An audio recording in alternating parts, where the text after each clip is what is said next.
Hello and welcome to this extremely overdue episode of Hearth Bound, the Boozy Book Club podcast adventure of three lifelong friends attempting to dolphin dive their way through the pages of epic book series, all while celebrating each unplanned hiatus with a nice, tall, frosted glass of I'm Sorry. My name is Matt Mullen, and I'm accompanied by Lou Chapman and Sean Martz, the Cedric Diggory and Peter Pettigrew to my Avada Kedavra. Man, whoever wrote this intro is one sick son of a bitch. In this, our 20th episode, we continue dissecting the next few sections of Dune, the first book in the Dune series.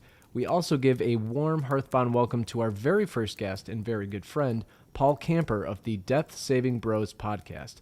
It's going to be a good one, so pour yourself a glass of the good stuff, move the cushion to the very edge of your seat, and try not to cut yourself with that Chris knife. Ooh, pointy. Because this is Hearthbound.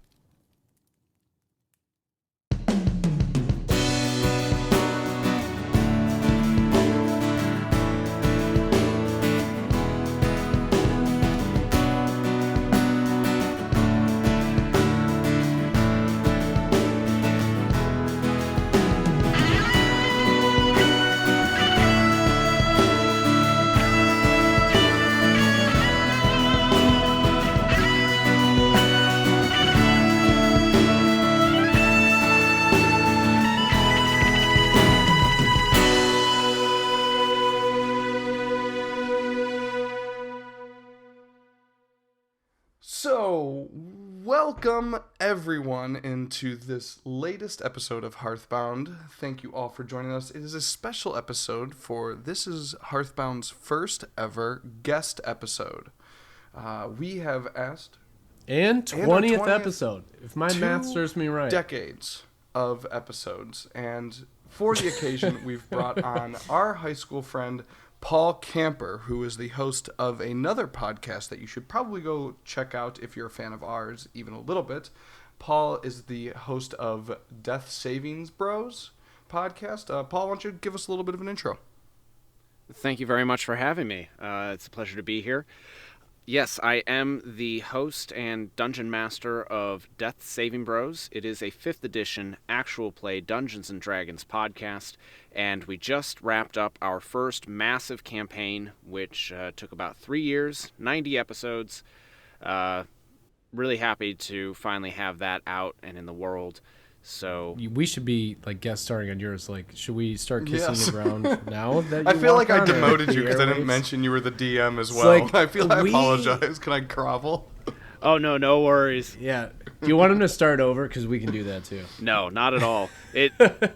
Role play, RPG, actual play podcasts, they're a collective story. So without my fellow co-hosts, it would not happen. So I am very happy that you were introducing me as the host of the podcast, and I'm really happy to be here.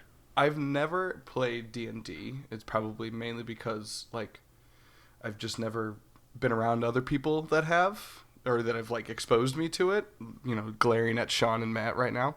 I don't know, is 90 episodes, so 3 years, is that an average campaign? Is that an extremely long campaign? Can you help me out a little bit? We actually put out a Twitter poll once, and we were asking, hey, what's the longest campaign that you've ever had? And the average campaign was less than 2 years, most not exceeding 1 year. The fact that we have not only been going with the same campaign for 3 years, but that we got all of that recorded and out, that is, that's quite a bit. And it's definitely not the longest campaign out there, but it's awesome. a solid start. Even the amount of people that you have, how many other folks are doing the show with you, the campaign? So on the show, we have 5.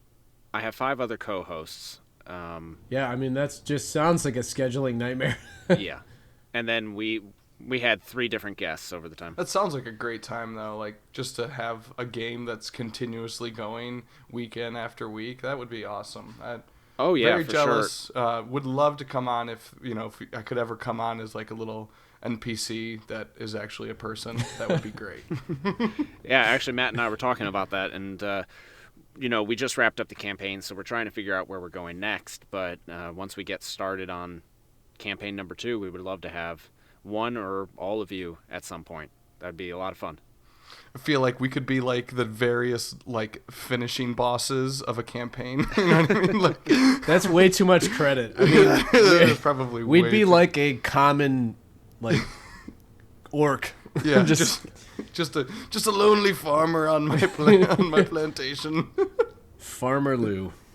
All right, but let's get this thing started. We left off in a very weird place, and it was kind of, there's a lot of build up. This whole book so far, and from what I've heard, is a lot of exposition, a lot of build up to all these characters. I feel, and I know like it, over the course of the last few episodes we've done, we feel like we're getting to know these characters, even though there's not really a whole lot of like action happening, which I know with these types of books, everybody wants these big action sequences to be going on already. Like, I know in my notes periodically I'll write, "Where are the worms? The giant worms!" Like, you promised. And they're not there. They're mentioned in this chapter, but looking back at the last episode, we got this weird interaction with Jessica and the coined Dilfy dad, the Duke, who's just a super handsome guy. That he got that nickname. I did too. Or maybe I repressed Yeah, it. it's in my notes, coined. So Jessica is talking to essentially this Mapes, who is a worker on Arrakis. She kind of gives her this knife, and there's a lot of this weird, ambiguous kind of conversation going on between them. Mapes is a Fremen, if I'm saying that right. And she kind of gifts Jessica this Chris knife, which is made from the tooth of a Sandworm. sandworm, the Dune worm, which we find out in this chapter, which is pretty badass. But there's this ambiguous last line. She says, "She's the one, poor thing," in reference to Jessica. And it kind of just leaves you on that cliff. And we know, based on all the other chapters that we've read, something bad's going to happen, specifically to the Duke. He's going to die, but we have no idea what's going to happen to Paul other than he's going to live. And already I think we have to address the elephant in the room. Paul, our guest today, we have referenced you once before about Paul being an awful name of a futuristic character. What are your thoughts on that while you were reading? Were you just like, man, they're right? Or, man, these guys are assholes? Well, as I was listening to your episode, my first thought was, oh, yeah, love you guys too. But no, you are 100% correct. I would agree with you that Paul, Jessica, and I guess just those two. Oh, Duncan, Idaho. Like, what the hell are those compared to, I mean, even Leto Atreides, and then you get even weirder with Shout Out Mapes. And Right. Princess Irulan. You know, you've got all these crazy names, and then you got Paul and Jessica. Yeah, Paul Atreides. Jessica, his mother. I do. Jane, his wife. Like, I do love the fact that there is a character out there, and especially now that the movie's out, that there is a movie with a character whose name is Paul, because that doesn't happen very often. I was gonna say I can't really think of like another main character named Paul. just Paul Revere, an American hero. Screw you guys. In a fictional story, though, like no, like I don't think very many. 1 if by land, 2 if by Creators? sea, 3 if nobody remembers you anymore. Yeah, there you go. Fine, I guess. Yeah, 3 if you're mentioned briefly in a podcast. All right. But for this next chapter, we kind of go from this weird conversation between Jessica and this Mapes, which it was even more awkward between the Duke and Jessica, because you're kind of getting this, like, because they're who they are, they're at their status, and like he's a Duke and she's just kind of like the Duke's hoe. At least that's what they make it sound like in this book, is that she... But that's definitely something that is brought up in this chapter, like that relationship. Yes, and it's very awesome because I think last episode, or one of the last episodes, we said that Sean was right about something, but me and Lou find out that we were right about how Jessica feels about the Duke. She's actually kind of, thinks he is a dick in a lot of ways, even though he's a good guy. There's like the, oh my gosh, he's so good for me in some ways, and then in all these other ways he's raising red he's flags. he's a snuggly cactus. Like you want to give a cactus a hug. Yeah. I know the exact quote that you're referring to, and I don't know if I want to bring that up right now because it is like the very last page of this section, but and I think I actually wrote that down too. I don't know if that was like my quote unquote fire quote of the episode, and I'm trying to make that a thing with sound effects and everything, but Paul, I will pass. Pew, pew, pew, pew. I will allow you to be my fire quote of the episode and let you read it at the end here. But right off the bat, my first note is Yui is a really horrible name to chant. Yes, it is. For anything positive. Like, the quote is, Yui, Yui, Yui goes the refrain. 1,000,000 deaths were not enough for Yui. It's kind of like the Weasley song in Harry Potter, Weasley is our king. That's better than this. It's just like, Yui? Wellington? Like that guy? Yeah, Wellington Yui. And they kind of said it a little bit different in the audiobook. It was more like Yui, Yui, Yui. Like, Can't you see? Sometimes you... Oh, my God. Yui. Oh, God. Let's hold on. Yui, can't you see? Let's set the scene for our listeners of what's happening, and not to spoil what happens in this chapter, but essentially in this chapter... And what he means by that is he's about to spoil something in this chapter. With all due respect, ahead, as I say something disrespectful. No, I just want to say that the basic premise of this chapter is a conversation between Jessica and Yui. And Jessica walks into the room that Yui's in. She's looking for her son, and Yui said that he's like, oh, he's taking a nap right now. Like I gave him a sedative because he was, there's a bunch of stuff going on. So that's kind of the setting, so to speak. So I think we can get into it from there. Yes, and the chant comes from one of these little excerpts. Yes, I'm saying it wrong, guys. I don't care. Excerpts. Yeah, Paul stopped drinking to make sure he heard you say that. I said it wrong. It's just how I say it. Leave it alone. Hey, what do you call that coffee thing that's like just a little shot of coffee? Espresso. Oh, okay. Espresso. Anyway, it comes in from one of those All right. little excerpts from the Book of Muad'Dib, and it talks about this chant that the children of Arrakis say, or I don't know, yell, and it's Yui, Yui, Yui, 1,000,000 deaths weren't enough for you, or something like that. And it's, foreshadowing the horrible things that are about to happen on this planet because Yui is going to betray the Duke and the family. And that tees up Jessica walking into this room, like Sean was saying, and we just start to go down this path of this inner monologue between, inner and outer monologue between the two of them, where Yui's feeling guilty about doing what he has to do here. Jessica's kind of seeing that something's wrong, and they just go back and forth. One of the first things that I noticed that was pretty cool about their little chess game that they're playing is Yui is very informal with Jessica at first, almost kind of on purpose. And Jessica notes it, and he oh wait, I'm sorry, your highness, whatever. And she goes, Yui, don't worry about it. We've known each other for such a long time. We're kind of past formalities in private. And she kind of puts that little caveat on the end of it. As long as we're in private, you can call me Jessica. It's fine. And he kind of says that he did this to kind of throw her off, make her think that that's why he's about to be really awkward. Well, no, so it wasn't on purpose. So I guess we all have different page numbers, but he says he nodded as though to something out the window and spoke in an absent manner without turning.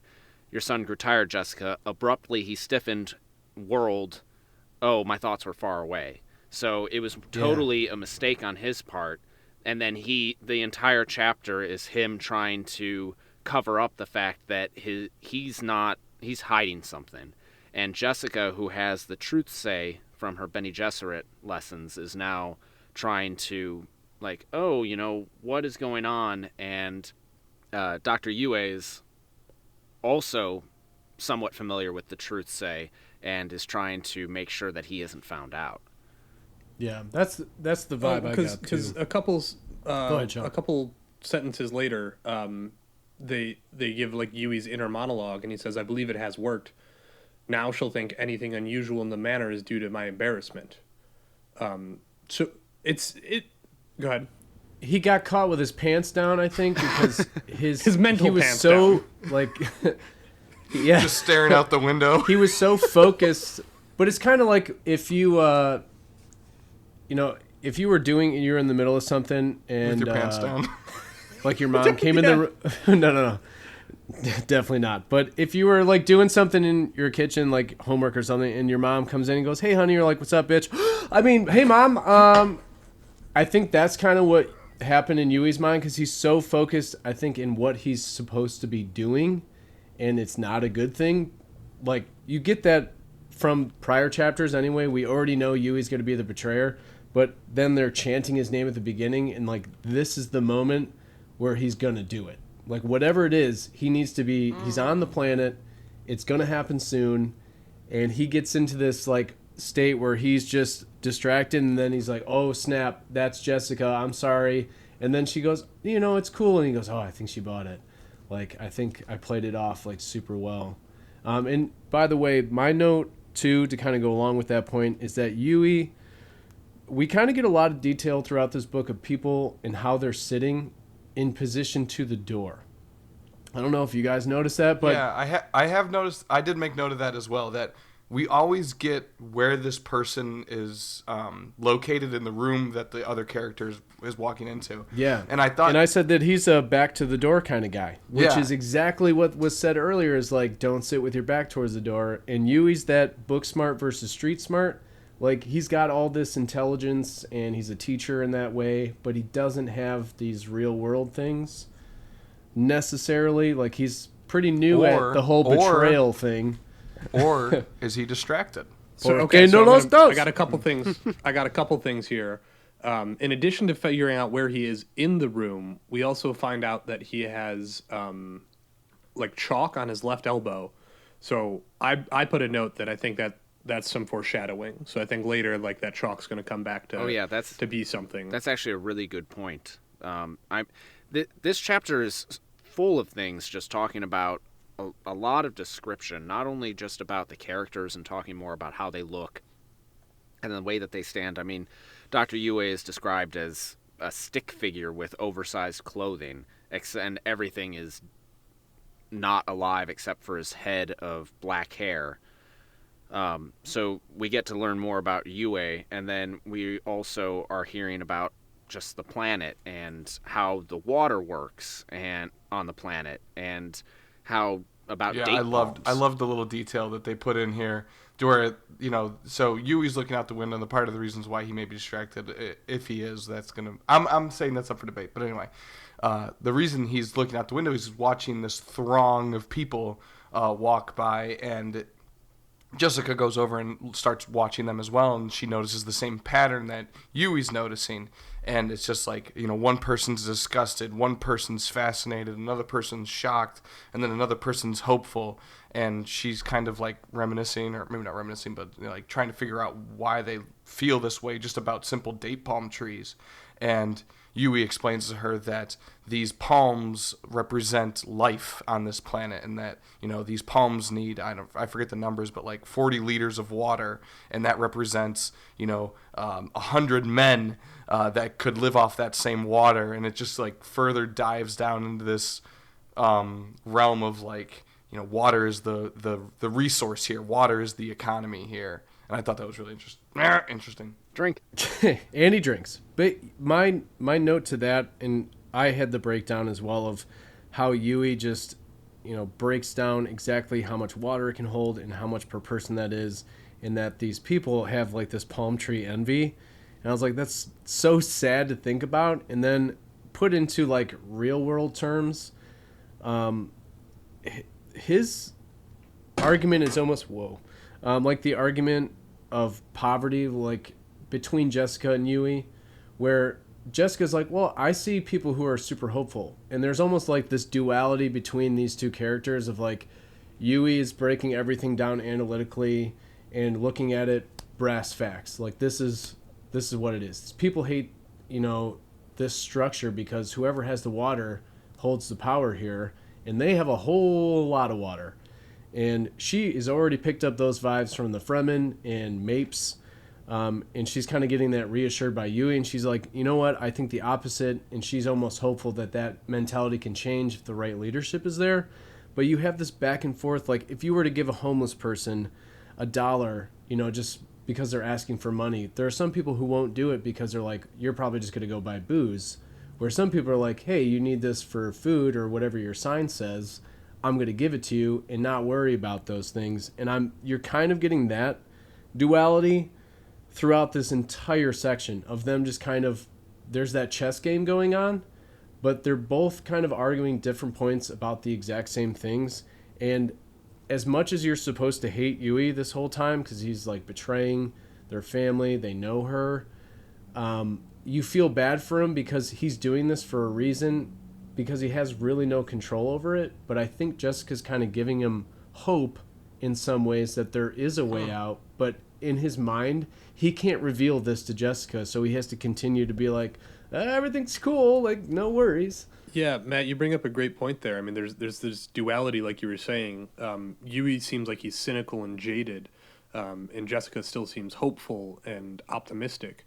And I wonder, right, because you're led to believe at the very beginning of this book, essentially, that Yui's the bad guy. It's revealed very early on that he's going to be the one. He's the Judas, so to speak, right? Yeah. And it immediately tarnishes your view of him. And so it's very hard to have any sympathy for him because he's like, oh, I'm just doing what I have to do. And he talks about his wife, Wana, and essentially that's the reason that he is going to betray the... Lou's singing Spice Girls right now. I was just thinking the same thing. If you want to be my love. So his wife, Wana, is kidnapped by the Harkonnens, and the Harkonnens are blackmailing him. If she is. And so you right, if she's alive, it's alluded to, we don't know whether she's alive or well, so he's going out on this limb of... He even says at one point, where does he say that? He says, if she's even alive, and I have to be certain. Not to jump into that little rabbit hole, but what I found very chilling about her potential captivity is that it's almost worse than her just being dead. Like, he needs to confirm that she's just dead, that she's not being held captive by them. He's almost not hoping to rescue her. He's hoping that she's at peace, and that just messed with me when I read that. I had to listen, whatever. I had to go dark. back. Yeah, it is super dark. Two things I wanted to bring up. One, how do we feel about you after this chapter, or during this chapter, when it kind of opened my eyes that, what would you do if you had a one-shot chance to save your wife? One shot, one opportunity. Don't blow it. So there was some humanity and character development there that I liked. Yeah, and I think that goes back to the duality that Matt was talking about, where Yue's now looking at it as, I have no choice. I wish I could hate these people, but I don't.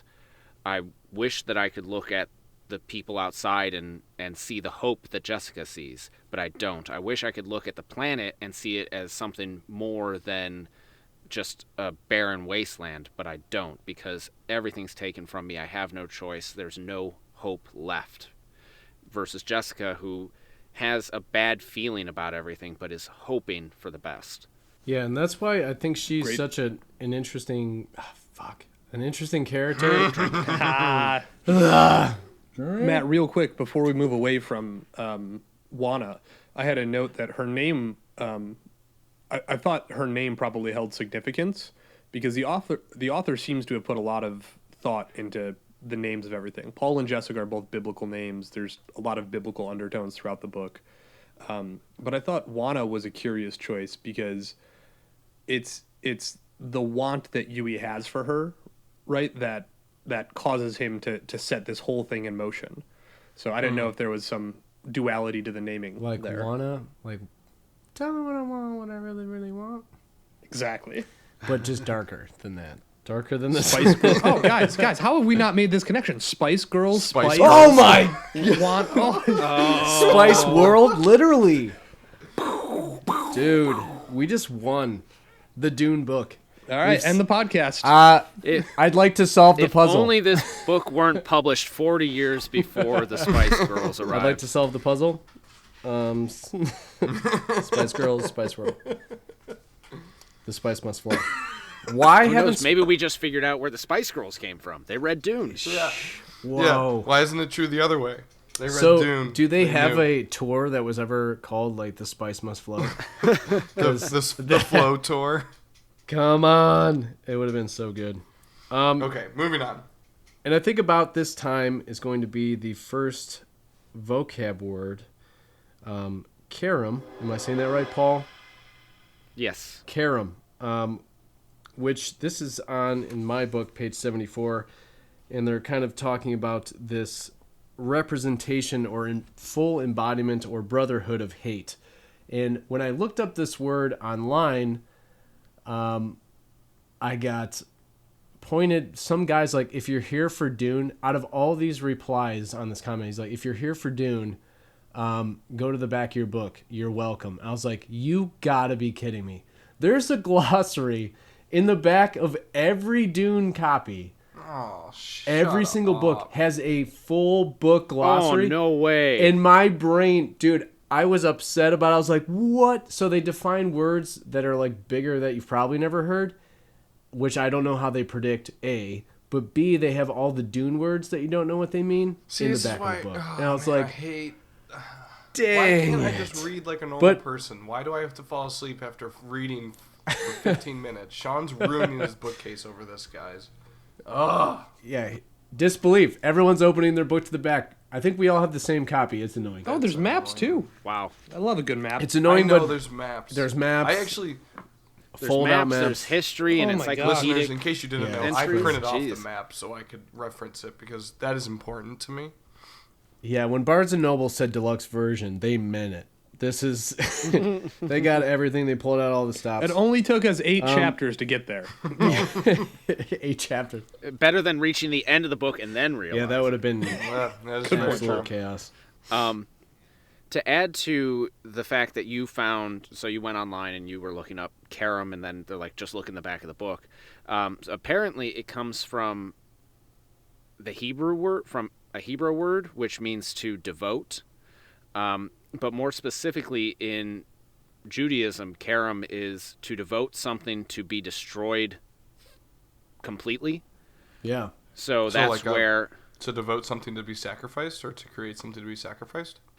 it's to be devoted to God. Yeah. So sacrifice, destroyed in the name of God, I guess. Yeah. Huh. So it's like a really interesting but powerful Interesting. word to use. Dang it. Interesting times 5. I've said it so many times. To use in this section, in especially their conversation. But yeah, And it has those links back to Paul, Jessica, the biblical. right. It just Yeah, genius. the way I understood it as well guess. is it's like being excommunicated, right? So you've now become part of this taboo group that is destined to be destroyed. Yeah. And in my beer, by the way, for the vocabulary flight, is Masthead came out with a Christmas IPA. They said, to hell with your Christmas ale. We're making a Slay All Day IPA with spruce tips, which I was like, Slay all day. I don't know about them trees in my drink, but it's actually really, really good, and I've just been guzzling it down. It's like a tall boy, and I'm getting sauced. So, Matt, moving on. well, I was going anyway. to say on that note, Matt, can I piggyback off you for my vocab Absolutely. word? Because we passed it up. It was actually in the first sentence, but I forgot about it. I'm sorry. We do that. We do that here. Yeah, we jump around a little okay. bit. It's settee, which is a British way to say like a fancy couch.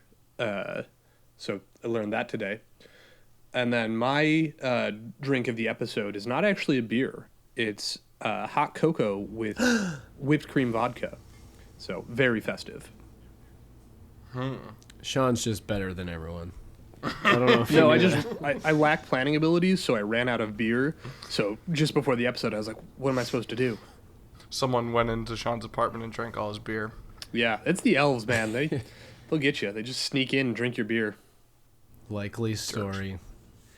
You know what? I'm going to go ahead and piggyback off the both of you. Keep it and going. I'm going to Send it. toss out my vocab flight of the day. I need a sound. And the word involuted. Involuted. Which is complicated or abstruse, difficult to understand or obscure. And the reason why I brought that up is because the word carom is very complicated and obscure. That is true. Well said, Paul. Does he get bonus? Does he get bonus points for using a previously defined word in his definition of a that's- current he word? gets He double. gets bonus beers. Yeah. That's a double Well, score. that's a good thing. I do have another beer, so I'll crack that He one. rewarded and maybe himself give you another word. with a second beer. He was planning. Guys, he's like 5 moves ahead. He's of a us. dungeon master. He has to be ahead of us. He is a dungeon master. That is very true. Everybody thinks that dungeon masters plan ahead. We don't plan shit. We plan. It all goes to crap. The players do something that you did not expect, and you go, all right, I have to scrap all my plans and just go make something up off the top of your head. That's this got to is be the kinda- frustrating, but also very fun. This is the content I need to know because we are outsiders to the D&D world. But in my mind, I'm like, there's no way this dude writes out like months ahead all the possibilities what could happen. He's just like, screw it. We'll see what they say, and then I'll figure it out. Figure it out later. But I've done it both ways. I've done it where I'm like, okay, there are 3 possibilities that they could choose. Like, they're going into this room, they need to find clues, and they can only find these 3 things. And then, based on that, they have to choose what they're going to follow, and they can only go one of 3 ways. And then, of course, they wind up figuring out that there's some 4th thing that they want to investigate that is not relevant at all. And then I have to make something up. And Yeah, I you're go, doing okay, there option goes my 2 entire anyway. Saturday. So, Paul, help me out real quick, because I've never played Dungeons and Dragons either. Give me the 30-second elevator pitch for how the game works and like the game mechanics. We should have done this 20 minutes ago. Probably. Yeah. We If Matt's interrupt really this- interested, he could take this There and you put it go. at the beginning. I'm the editing master. I'm not the dungeon master. So I'm cool with it. Send. Submit. All right, so the 30-second elevator pitch would be you and your friends gather around to play in a sandbox, basically, where you have one person leading the game and sets up a scenario. You then inhabit the role of a specific player or your character based on the mechanics dictated in the Dungeons & Dragons rulebook, and based on how your character would react in a certain situation, you then progress through that scenario to reveal other aspects of the world. And basically, you can do whatever you want as long as it matches the rules. And anytime that there is the potential for you to fail at an action, you roll the dice, and that dictates whether or not you succeed or fail in your action. So I'm kind of imagining like a live action Zork. If you've ever played Zork, it's an old computer game that like. The type, Yeah, exactly. The text. Yeah, you type in like, okay, you find yourself in a field. What do you want to do? And you walk Yes, your way exactly. through that, but it's live. Live action is probably doing a little bit too much work there, but yes, it is like played out in front of your eyes. Okay. Yes, that is correct. In front of your mind's eye. Do you have, just kind of quickly to kind of continue this conversation, do you use any props Of course. or anything? So my group does not. Right now, half of the group is digital. Well, I guess I'm really the only digital one, and then everybody else is in the same room. But there are groups that will have miniatures, and then you lay out like a battle map, and you can draw structures, and then you can go even a step further. Lou loves a good battle map. I got love it. a good battle map. Did you see his face when you said battle me a map? frickin' His eyebrows pincer started move. dancing. I'm gonna, Sean's gonna be up top, Legolasing people down with bows. I'm running up the middle with an axe. Matt's just gonna be, distracting map. him with ballards. It's gonna Excuse be me, great. Matt's the one who looks like Orlando Bloom here. He's clearly Legolas.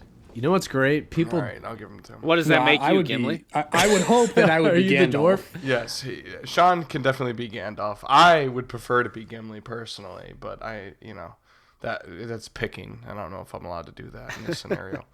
You get to pick. You create your characters. I like that. Instantly with short legs, hard to follow. Hard to hit too. Short, can't. Hard to swing across on a dwarf. He weebles, but he wobbles, but he don't fall down. Hey, Lou has prepared for this conversation to clap back with any negative you got about dwarves. He's like, I got you, bud. Limber like lumber. Let's go. Anyway, Paul, what are you drinking?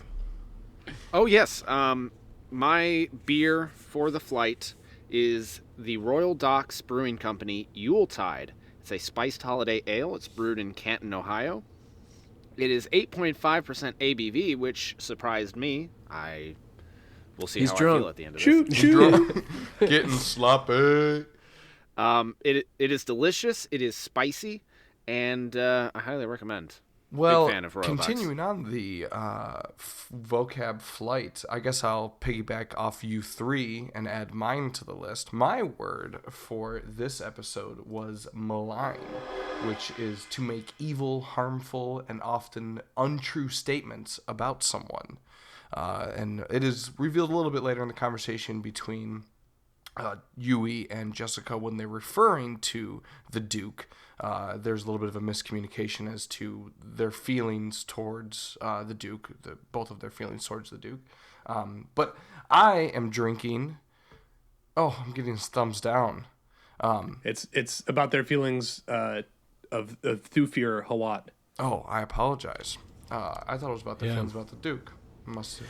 Where Thufir Hawat goes, death and deceit follow. My apologies, listener. cool. I misled you. But anyway, I am drinking, true to my favorite brewery, Southern Tier's 2Xmas. It is a wonderful holiday blend of nutty and fruity flavors that warm you up on any cold December evening, such as this one. Somebody's trying to get sponsored. They wouldn't even have to work for it. Honestly, just send me like 4 stickers and a 6-pack, and I will preach Southern Tier till the day I die. Heck, not even a 6-pack. Just give me a 4-pack. Yeah, honestly. He'll just start peppering in the book like, so Paul reached for his 2 times It's 2Xmas. Christmas. It'll be ad placement, yeah. I love it. So Not to be confused with Paul the DM reached for. yeah.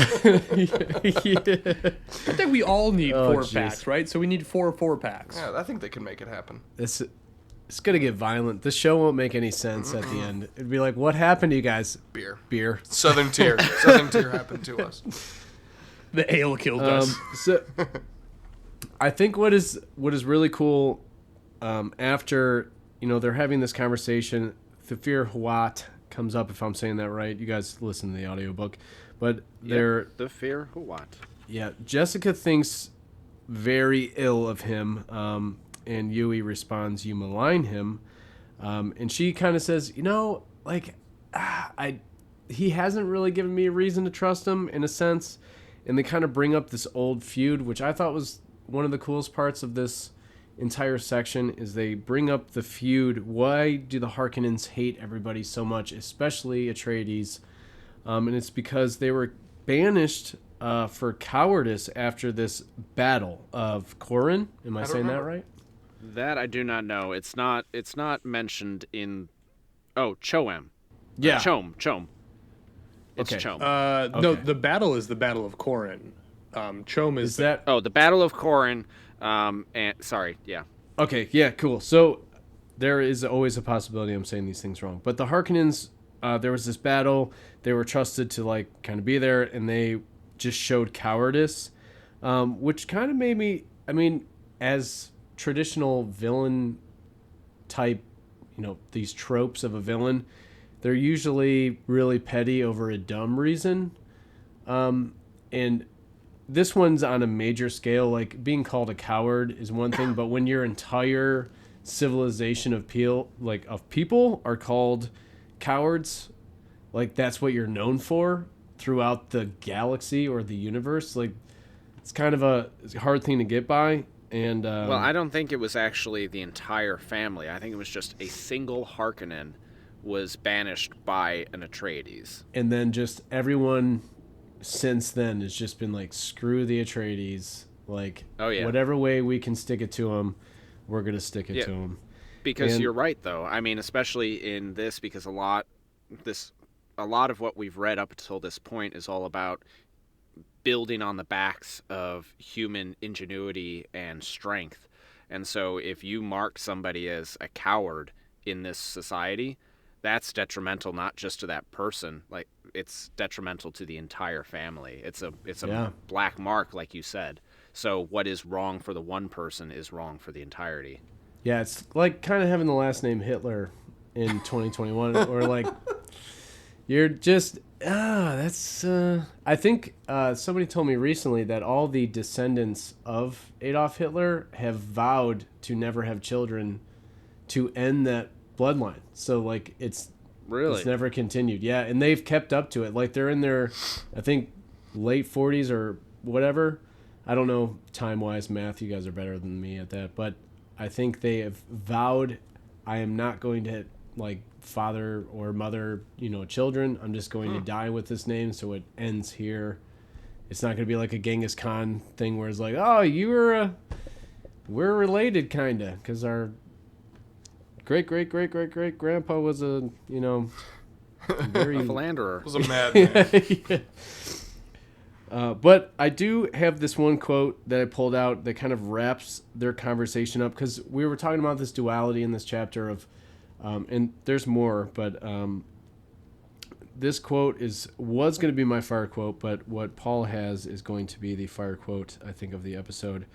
But their conversation, is kind of back and forth. You have this analytical side. You're also getting these mental, like what they're thinking, and then versus what they're saying. And they're having their own duality in their mind and how they're choosing to respond to the things that each other are saying. And it gets to this point that is made. The irony of this entire planet Arrakis. They're saying the irony was that such deadliness should come to Arrakis, the one source in the universe of melange, am I saying that right? The prolonger of life, the giver of health. So the one place where they have this spice that literally allows people to live longer, amongst other things, is the deadliest place to inhabit life.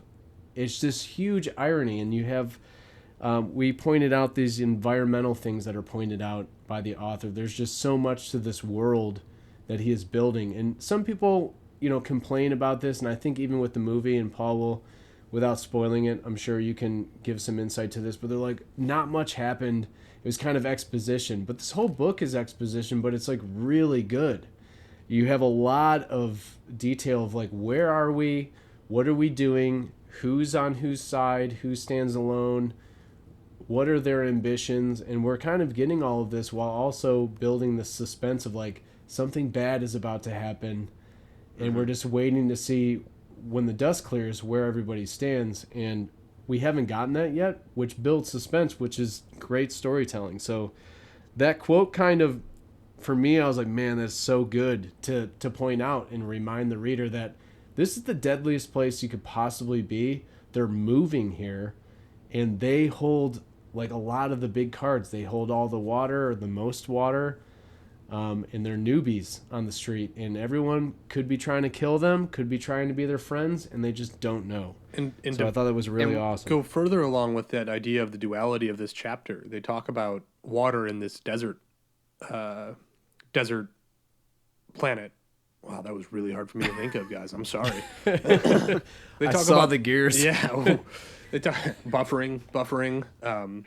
They talk about water in this desert planet, and actually, this is where you get a little bit more of like a back and forth conversation between Yua and Jessica.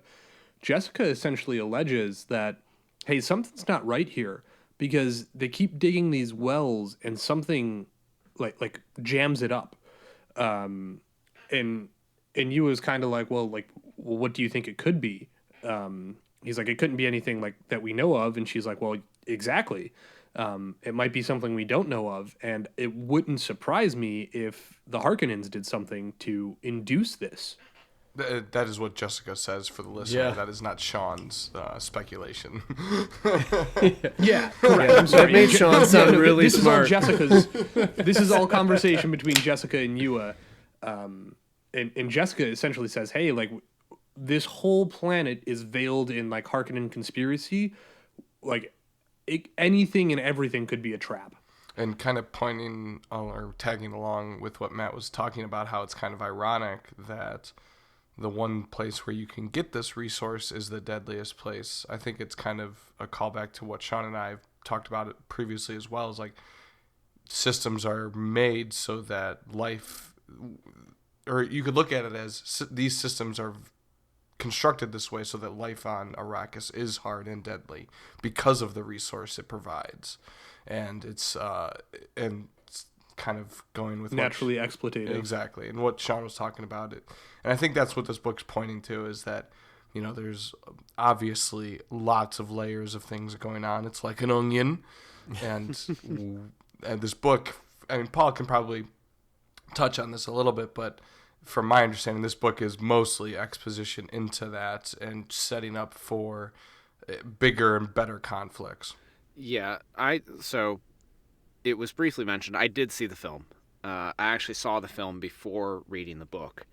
And so I had to pay a lot of attention when I was watching the movie for the first time. And then when I got to the book, and even when I was listening to some of your episodes, I was like, wait, no. There's something coming, I swear. Like, you're going to get answers to that. But what I like most about this chapter is the fact that compared to the film, you do finally get this moment between Yue and Jessica where you get to see both their sides, and you get to see more of why Yue feels like he has to make this deal with the Harkonnens, because for obvious reasons that is not done in the movie. You don't know what is going to happen until it happens. Spoiler alert. Which I guess for film is kind of awesome, because as a viewer you don't know, but as like a Dune reader you're like, oh, this is gonna get good. Like, I know what is happening right now, and it's crazy. Just wait. And I won't tell you what happens, obviously. And we clearly know that Yue has the intention of betraying the Atreides. But that's not something that you see until the decision is made in the film. But, it's very, very, I almost said interesting. I saw it. I saw it on the tip of your tongue. We were all like... We all saw that look. It's investing to get these extra details about the world, and even the quote that you gave, Matt, about how it's the deadliest place and melange is like the only thing in the universe that can extend life. Just those one sentence tidbits that wind up adding so much to the world. That is what you get in chapters like this, and it makes those big things all the more exciting. Before we get to the end, sure. I do want to bring up that through all this conversation, Jessica and Yua both go watch Paul sleeping in, like, it's an alcove kind of off of this room. They both like pop in there, see him sleeping, and Yua says, you know, I gave him a sedative because there was so much going on and like he needs his rest. So, you know, it kind of leads to this idea of how much trust the family has in him. Like, Paul just took a sedative from Yua because he trusts him, right? As a 15-year-old boy, like, hey, there's too much going on for you right now. Take this drug and go to bed. And so that happens, and then they come back out and finish the conversation. It's crazy irony, because even this is to piggyback off that. I'm glad you kind of prefaced it with that, because, you know, me, when I read this, I'm thinking Paul isn't taking no goddamn sedative from anybody. Like, he's too smart. He knows way too much for his age. For a 15-year-old boy, he has his shit together, which you can't say about any 15-year-old. But he's thinking in a way that no one else does. Like, he's literally training to be a mentat, or that's at least what he's going to go into or wants to go into. But my whole, like, the end of this chapter is like, there's no way he took that sedative. He's got to be listening to this conversation. He's aware that these people are watching him because they mentioned him too many times. Like, the fact that Yui was super confident in him taking it, and he's just asleep in the other room while he's having a really important conversation with his mom. I was just like, I don't know. Paul, in a very unique place he was really worried about being in. He's asleep. Highly doubt. Like, he's probably super curious. And there was this moment where Jessica notices, and I think this is like a mental thing, she notices like Yui giving off all this like body language and the way he's choosing to respond. And this is, I think, what Paul had mentioned. Paul, DM Paul here. Not main character Paul, but kind of mentioned that the truth saying back and forth, like, she's Bene Gesserit and she's well versed in it. She knows how to manipulate a conversation and get what she wants out of it, while also kind of putting off that she's oblivious to what you're saying and I'm not sure, like, or diverting the conversation and controlling it. And she admits, I think mentally, that she has her suspicions, like, he's definitely hiding something for me. But again, she chooses that choice of having hope and faith in him, which is just the biggest gut punch, because based on Yui's mental note, that he's going to betray them. Like, I don't want to do this, but here we go. It's going to happen. And she's just like, you know what? Real sus, but we've been friends for so long. I'm going to trust him to do the right thing. And I think that's also eating Yui alive. So this is just like a power punch chapter to end like Falcon this. It is punch. It has the climax, right? Yui almost bursts out and like admits it to Jessica. Like, that's how uncomfortable he was becoming internally. And so like you kind of hit this pivotal moment where like Yui has a chance to redeem himself. And then the conversation shifts just a little bit, and it's enough to move him out of having to make a choice. So this is about the part in the show, because I think we're at, 50-ish minutes? Yeah. Where we make our predictions. Now, keep in mind, I think most of us have read Section 9, but it's a little different spin than we usually have, I guess. But without spoiling that, what are some predictions based on this conversation that you guys have? And we'll start with Sean, because he's the first person on my screen. So. The one thing that I don't know if it's as much a prediction as A projection? Oh my god. Guys, this hot cocoa's real strong. I don't know if it's as much a prediction as just some foreshadowing. The author mentions multiple times in this chapter that Jessica has the Chris knife on her, the one that she gained from Shutout Mapes, on her in a hidden pocket kind of deal. So that, I know it doesn't come into... She's not just walking around with it. Right, yeah, she's not just walking around with a knife. Stay strapped. Yeah. I think that's going to, at some point in the future, come into handy. I think the author's just kind of setting the scene that, like, wherever Jessica is, like, she's got the Chris knife on her. Yeah. I mean, you put a Chris knife in the hands of a main character, and it's got to be Chekhov's gun. Exactly, It's super cool, like the tooth of a, dune worm. Sandworm. Hell yeah. That is pretty Sandworm. bad. That's like kind of like the Harry Potter, the fang of the Well, basilisk, right? Yeah. Right. Yeah. It's I gonna come would into say... play. Paul, what do you think? Paul's up. No, Paul doesn't get to make a projection. I actually there is something that I can make a prediction about, because this does not come up in the film. So I think All right, let's hear it. or then. it might come up. This is going to be some DM wisdom right here. He has all the cards, but he's only giving us the little tidbits. I love it. So Paul. I will say the movie only covers the first third of this book. So I don't know how this book ends. I only know what happens up to like a third of it. My thinking is that the water and the fact that Jessica is pointing out why does he keep stopping, I don't think it's the Harkonnens. I think it has something to do with the Fremen. Ah. So I think that bringing that up now is going to become very important later down the line, and it's going to have something to do with how the Fremen maintain desert power. Oh, interesting. Do you think, and That's I don't cool. want to They put... are the natives. Interesting. I don't want to put words in your mouth here, but do you think the Fremen might be like hoarding water? Yes. I don't want to put words in your mouth, but will you agree to this exact statement? All right, Lou, your prediction.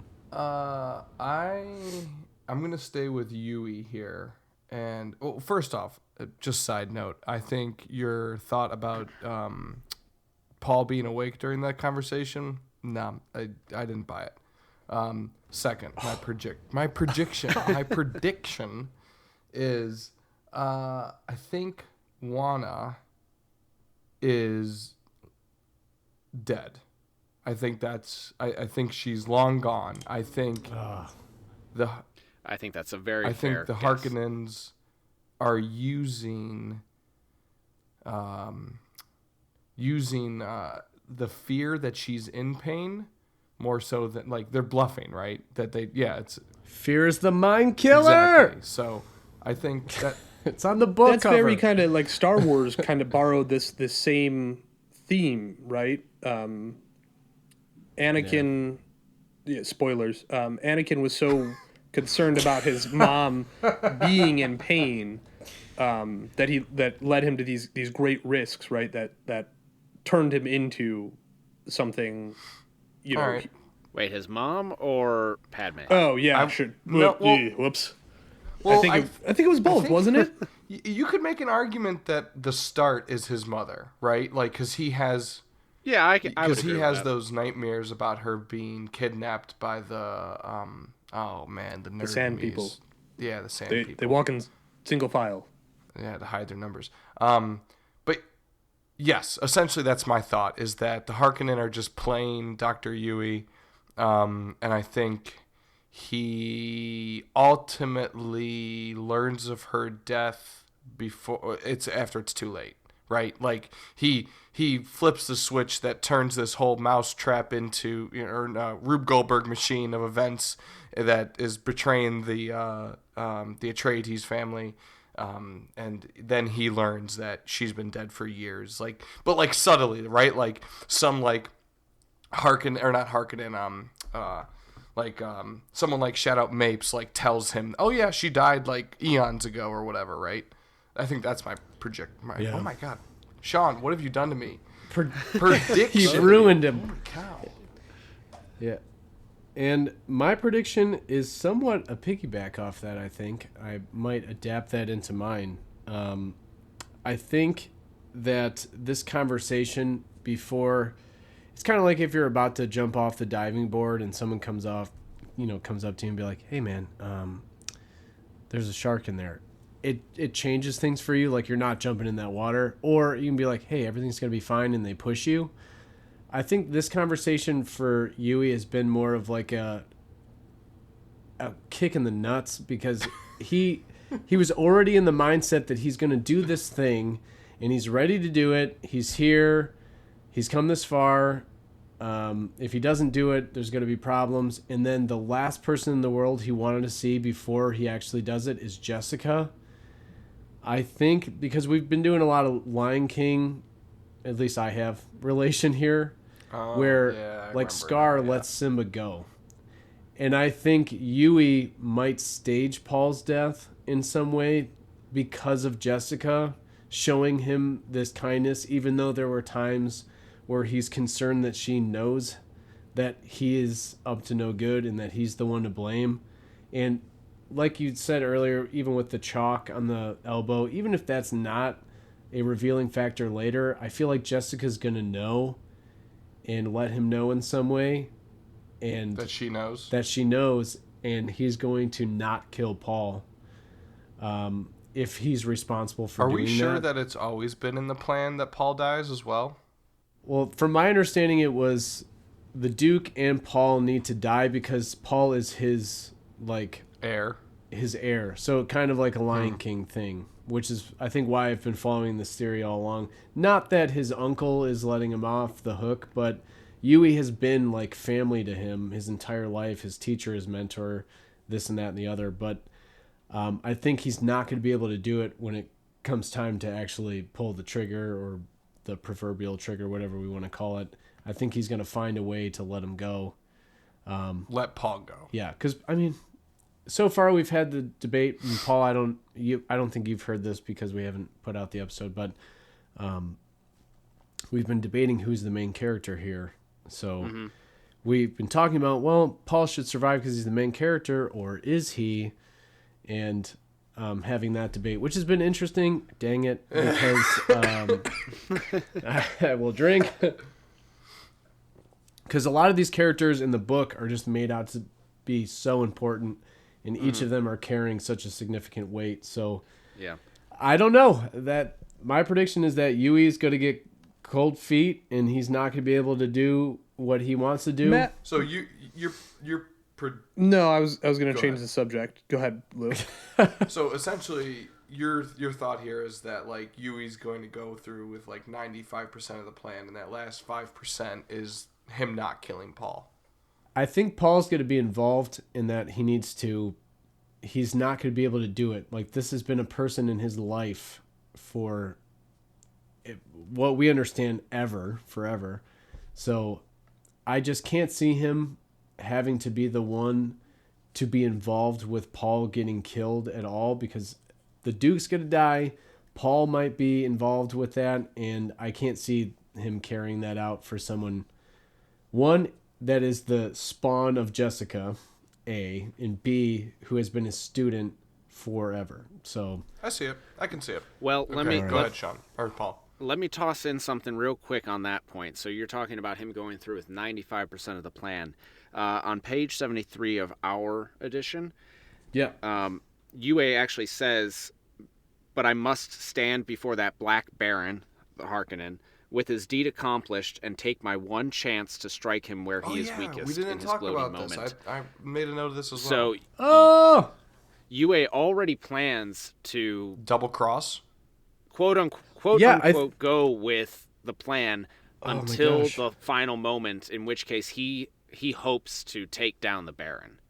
yeah. I literally wrote a note Yes, I think we all about did. that. There was like, there is was, he betraying the Harkonnen? there was just so much good content. I think he might be There really was. like his own double agent. This was a great chapter. He's well, and like, how do you expect someone to double agent you rather, with like, hey, the reason you're doing this for me is because I'm hurting your wife, or I think that's what Wana is to him, right? Like, Yeah. of course he's going to betray. So, kind of piggybacking off of that, to add the word There's piggyback to this, a lot of podcast, piggybacking. like 7 times, yeah. Like, do you think, what's his name? Oh my gosh, Yui? no, Paul. Paul? no, the Baron. leader. Baron. Thank you. Do you think the Baron is anticipating Yui's betrayal? That would be a good prediction. I mean, as someone who, like, as an outsider looking in, like, you should probably, like, you know, get rid of Yui as soon as he's done what he's done, because he's not going to be a good soldier for you, because his reasons are terrible. Yeah. And Paul's lack of input here makes me believe that I'm correct. So the one thing, Well, the one thing I that I think really I'll- want to know to round this out is, Matt, what's happened with you and a diving board that like gave you such traumatic wanted to like bring this back up, too. like there's a shark in there? I think, Comes up okay, to, are you okay? Who comes up to you on a diving board and goes, you "Hey, know- there's sharks in there"?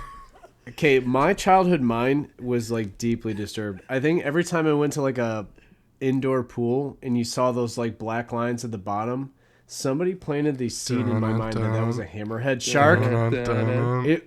When you're on the surface and it's all like moving, it kind of looks like a hammerhead shark. So I've seen the bottom of those pools and I'm like, oh snap. But as a child, that carries out when no one ensures you that there's no danger in a swimming pool and it's like 15 feet deep. No one says that. Nobody No one's like, hey, knows. everything's going to be So, cool. listeners, I think we know. My own parents are just like, I think we know what Matt's fears are.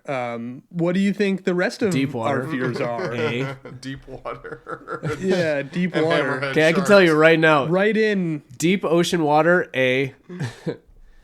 B, that this is all a simulation. Some kid told me, I'm not kidding you. All the kids found He's my. doxing himself here. I'm not doxing myself. It's like all the kids like stalked me and found our podcast, which is pretty cool. But a few of them actually listen. So they were asking me like my greatest fear. One of those kids came up to me randomly, not even kidding you, and said, "Hey, this is all a simulation," and walked away. I was like, "What if he's right? What if he's right?" And I didn't see him for a while, and then I saw him later. And I was like, "Yo, We gonna talk about that? any other Yeah. crazy theory? Yeah, are we gonna talk about what you just told me?" Man. All right, but yeah. Besides So- speculating fears, Paul, did you have anything you wanted to add to this madness? Well, two things. First thing was to wrap up what we began at the very beginning of this whole segment was that we were talking about how you guys weren't sure how Jessica and Leto felt about each other. And I think this was originally going to be your fire quote. But I have another fire quote going back to the fears. Oh man, he's just gonna light this pod on fire, starting now. Do it. So Go for it. at the very end of the chapter, Jessica winds up talking about how Dr. Yue asks, why did you never make the Duke marry you? And she says, well, the Duke is really two men. One of them I love very much. He's charming, witty, considerate, tender, everything a woman could desire. But the other man is cold, callous, demanding, selfish, as harsh and cruel as a winter wind. If only that old man, referring to the Duke's father, had died when my Duke was born. So she wants Leto to be that caring, considerate person, but when he needs to be, he is callous and cold, and that is the part that she can't abide. And she also says, if I made him do it, Yeah. Dang. it would never be true. Cue the sound effect of True Love from Princess Marriage. Bride. Marriage. Marriage. To bluff.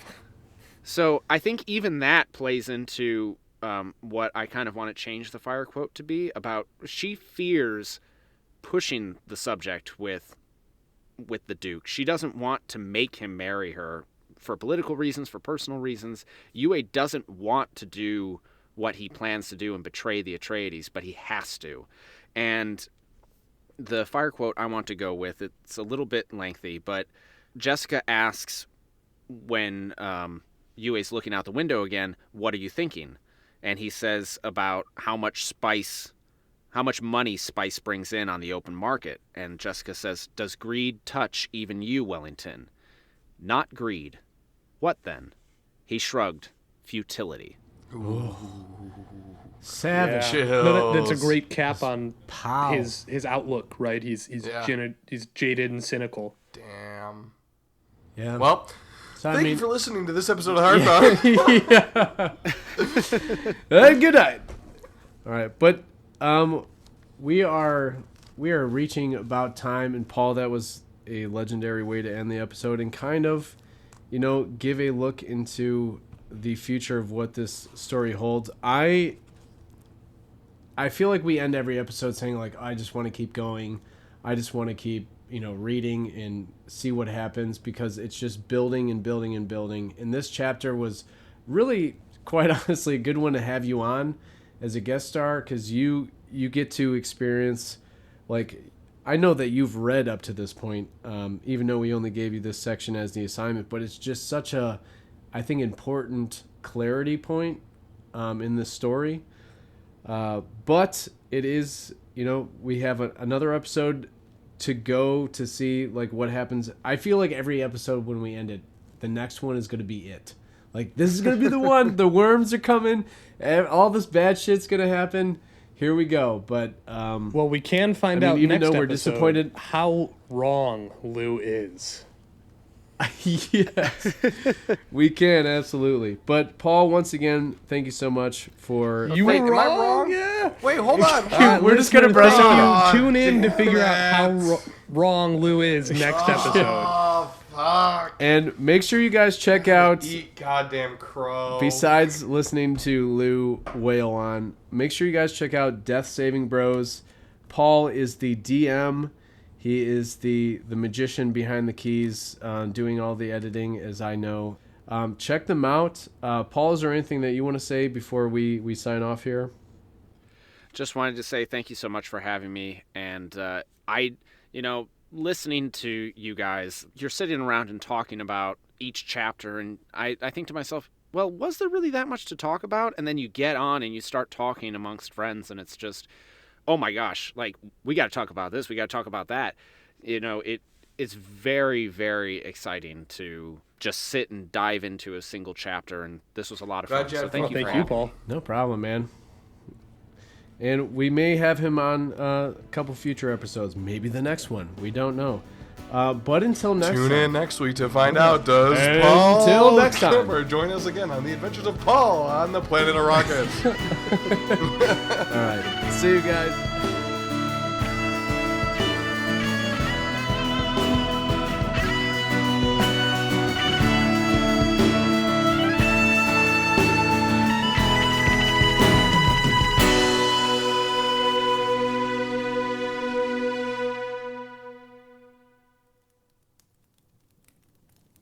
Hey, fourth chair.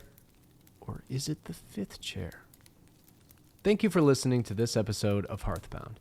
If you like what you heard today, make sure that you check us out on Apple Music, Spotify, or wherever else you podcast, and let us know how we're doing. While you're at it, check out the Death Saving Bros podcast, where you'll find Paul and all his D&D wizardry. Rating and reviewing is the best way to help any podcast grow, but if you want to see what we've been up to between episodes, you can find us on Instagram, Twitter, and Facebook at HearthboundPod. We still have a lot of stickers and bookmarks from Season 1, and as much as we love to give them away to our friends and family, we love it even more to give them to complete strangers to review our show. And if you're feeling extra lovey, you can join one of our guilds on Patreon by visiting patreon.com/Hearthbound Podcast. At the end of the day, this is a book club, so feel free to pick up the book and read along with us. Lastly, as always, cheers and see you in the next episode of Hearthbound.